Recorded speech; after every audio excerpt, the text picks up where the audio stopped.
somewhere. Fucking gotta be. I know it's somewhere here. Yes. What?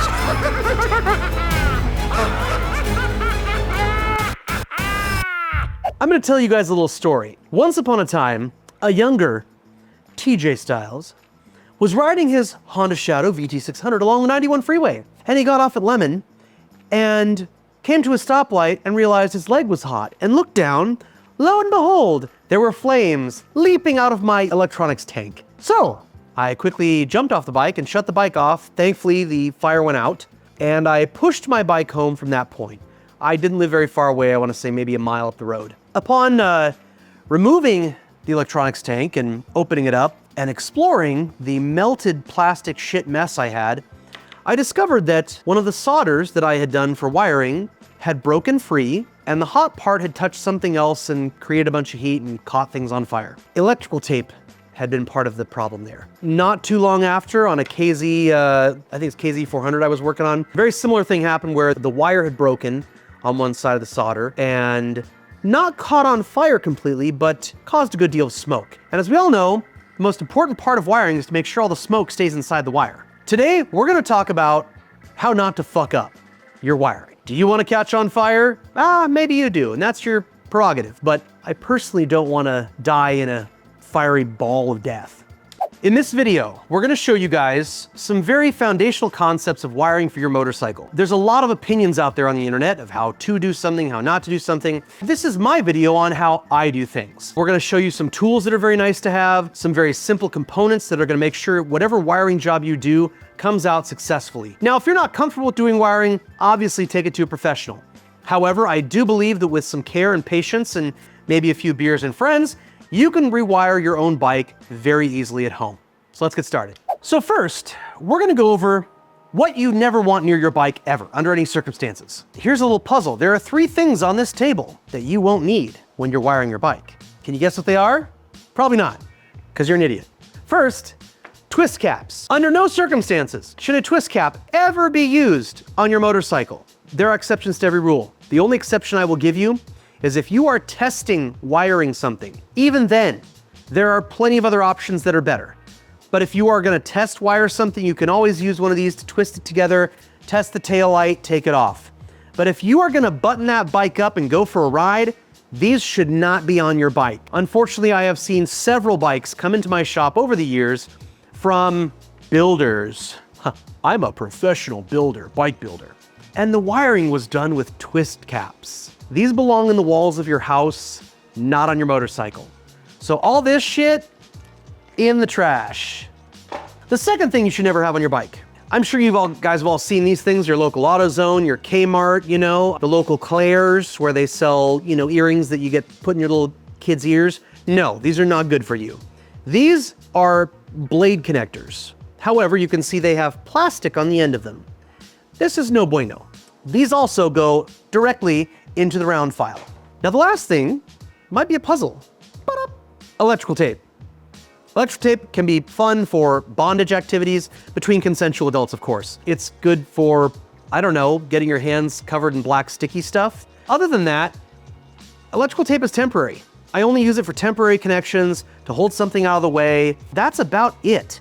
Otherwise, electrical tape is not a necessity in your electrical repertoire. We're gonna set that aside because it still has a use, just not in what we're doing.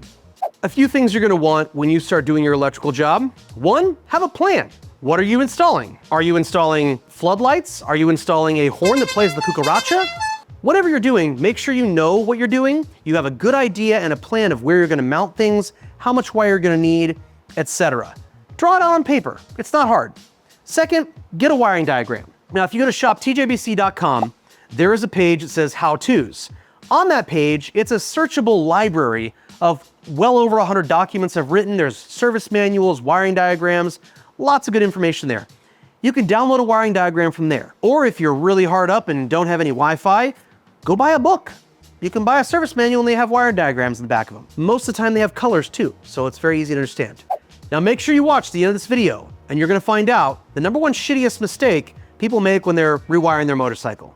So here's a few things that you'll want to have on hand before you begin your journey. A good rule of thumb for anything you do with your motorcycle. Before you begin any project, make sure you have adequate materials on hand to complete the project. You know, you ever gone to the bathroom and committed to doing your thing and looked over and gone, there's nothing to wipe with. Then you got to pull the old Boston sock, if you know what I mean. So you don't want to get halfway through wiring and realize, I'm never going to have a headlight.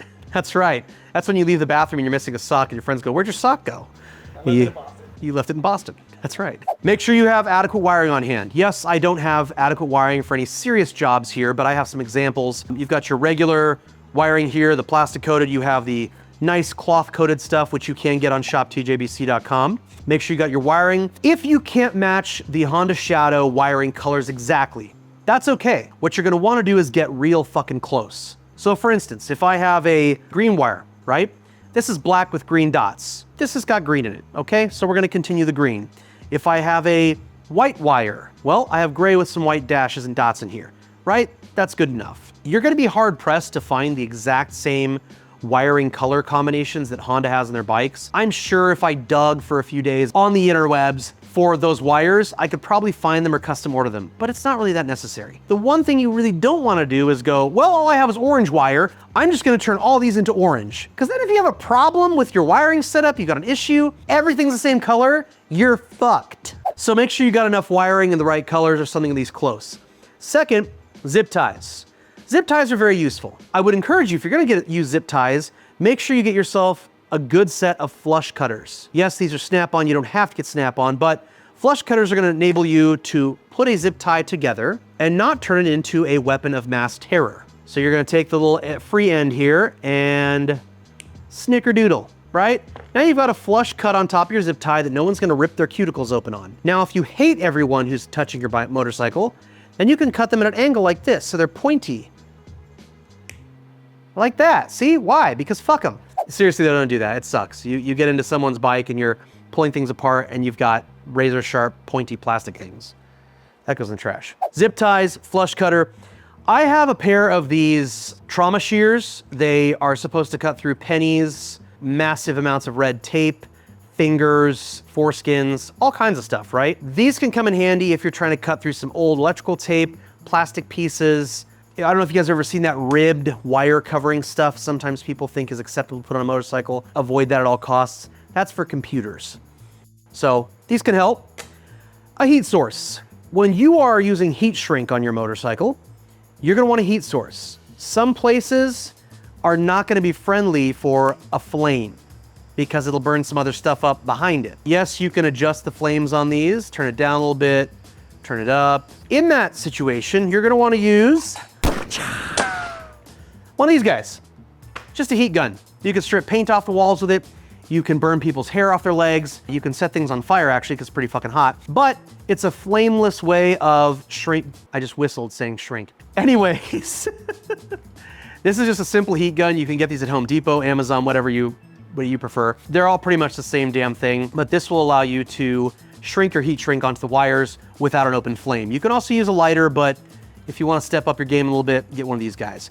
Also helps a lot if you're trying to strip paint off parts of your bike, heats it up, makes it soft, hit it with a wire wheel, it blows right off. Put that back in the holster for later. And now, a quick word from our sponsors.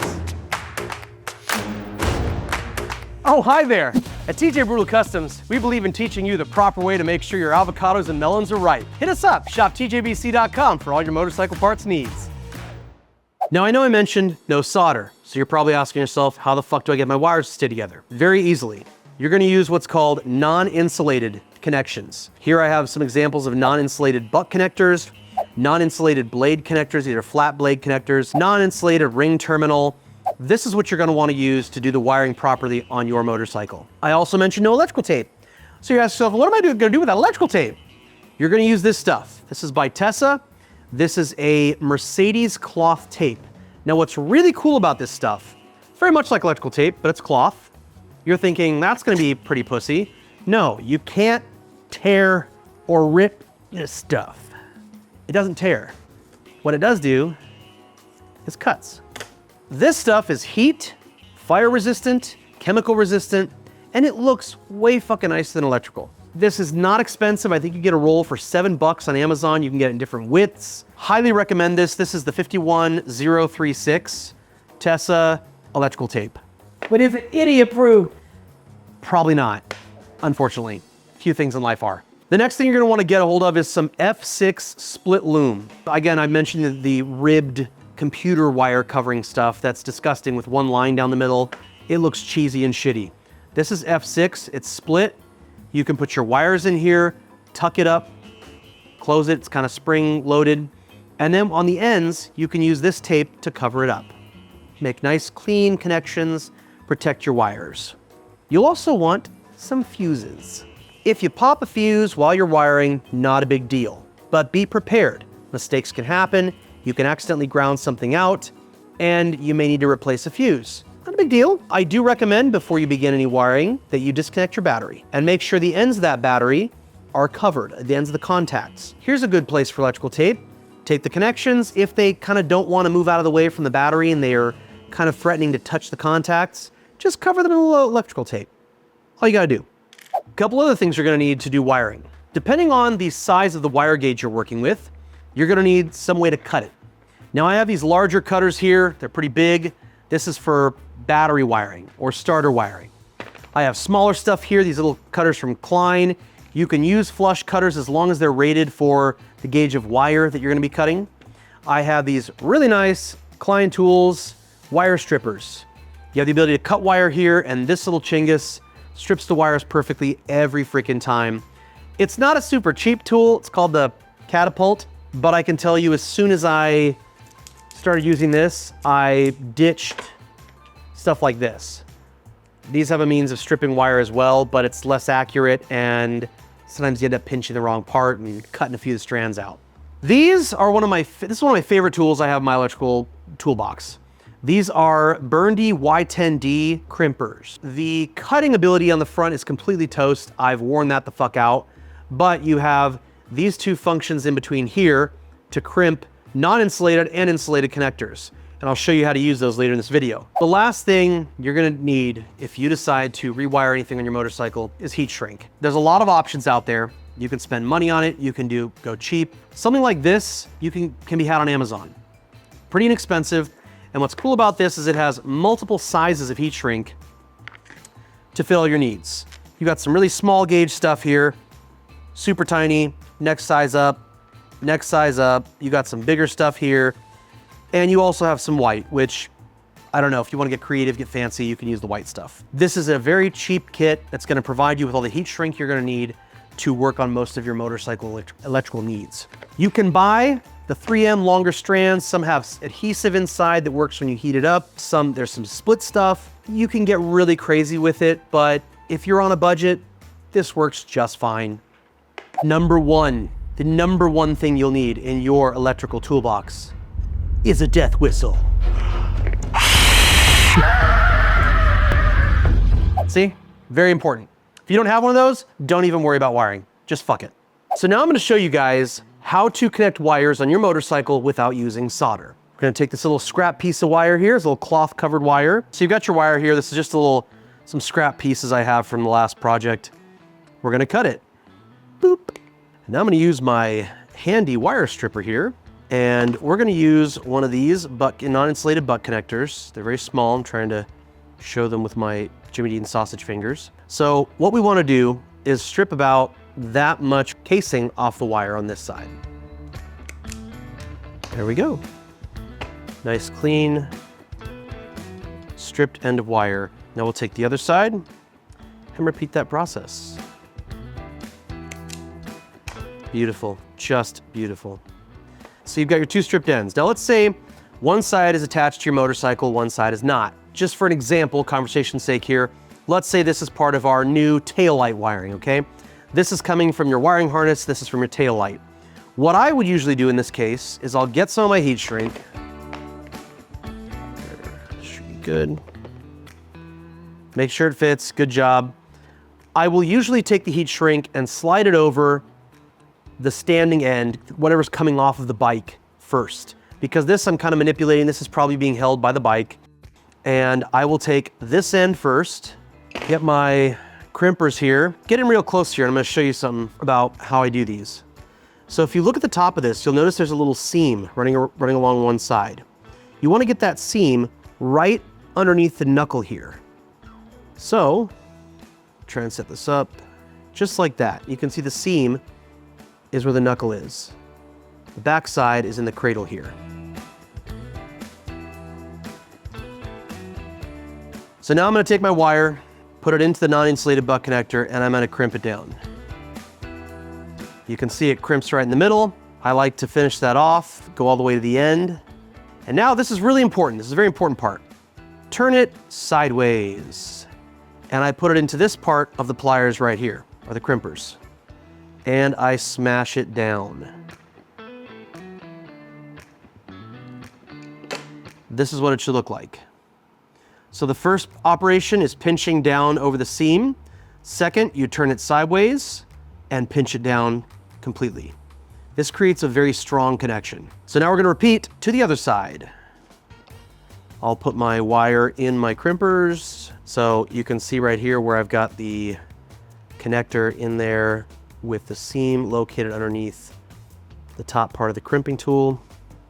Take my wire.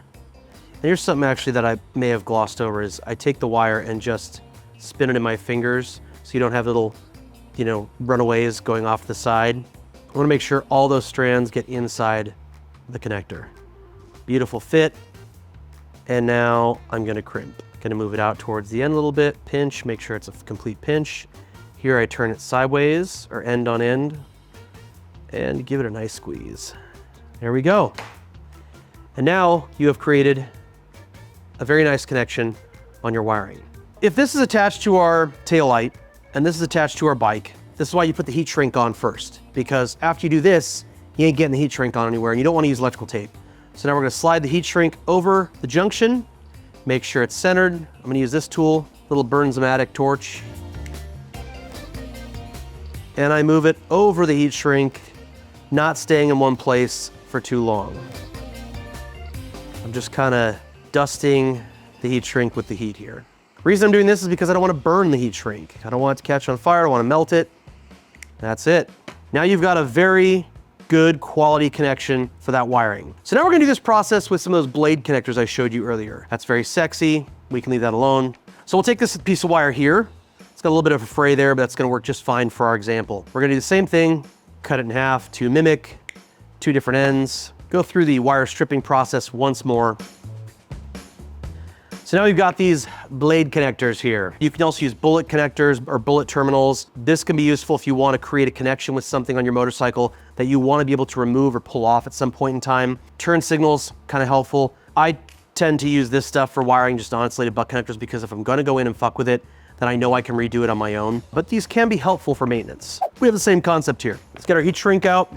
Now in this case, we want to make sure the heat shrink can fit over the blade connectors. So I might use a little bit of a bigger piece. See if this guy will stretch to go over the blade connector. You can put it in, and it looks like it'll fit in there just fine.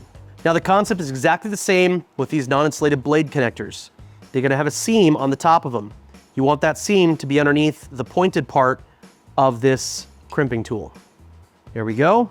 Put our wire in, give it a nice squeeze, and we're gonna turn it on its end again, just like that. So if you can see, from here, we go this way, and smash it again. Here we go. That side is done. Repeat the process with the other side. There's a female and a male blade connector. Wire goes in, nice tight squeeze, turn it on its end, another squeeze, booyah. Now we can take these 2 little connections and push them together, male into female as nature intended. Push our heat shrink over this connection.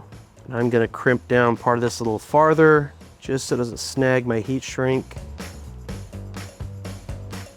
Wunderbar.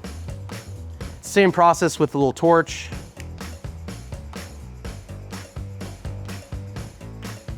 There we go. Now the purpose of the heat shrink is to keep moisture out of these connections. However, that is not always necessarily enough to prevent abrasion from occurring, which is why I recommend using this F6 split loom stuff. If you've got some wire, there you go, it looks beautiful, it's very nice. We wanna protect this though, It's gonna be underneath your tank, underneath your seat, moving around. What's really cool about the woven wire or the cloth covered wire is you can leave it exposed in some places where you can see it and it looks kind of cool. However, the F6 stuff can also look very cool and very clean. All you need to do is split it open, just like this.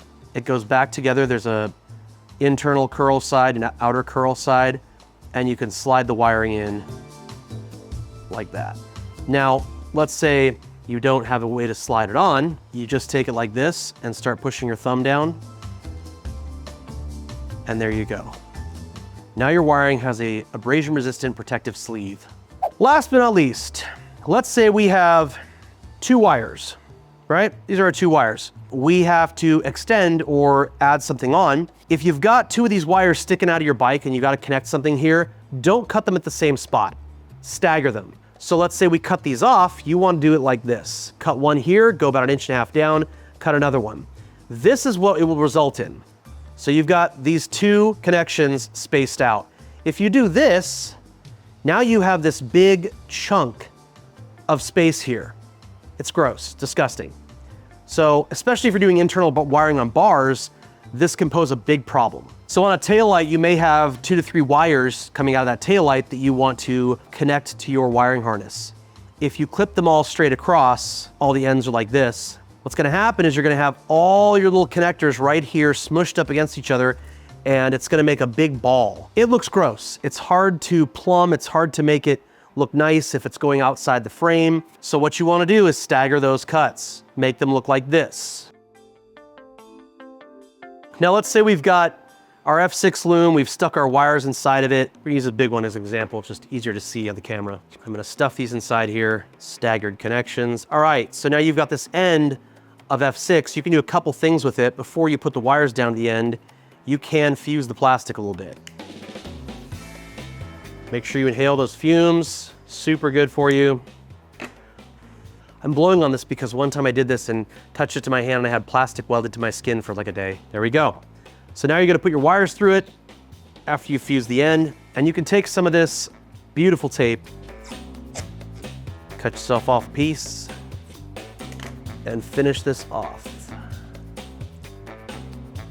Ta-da! So now you've got a nice clean end here. There's no shit sticking out. Your wires are protected and your connections are staggered. You are set for success. You should hopefully not have any fires on your motorcycle. So what's nice about this connection, or this little like terminating your wiring loom this way, if you do have to thread more wire through it, you can do the same thing. You can actually stick this all in here and you can actually still push the end of the wire out the end. Ta-da! Ah! So if you do move this tape onto the wire, if that's the thing you want to do, great. However, you are going to end up having to take this tape off if you are going to push any other wires through. Now, there's a lot of ways you can cover your wiring. Yeah, I prefer this stuff just because it's durable, it's easy to use, it's clean.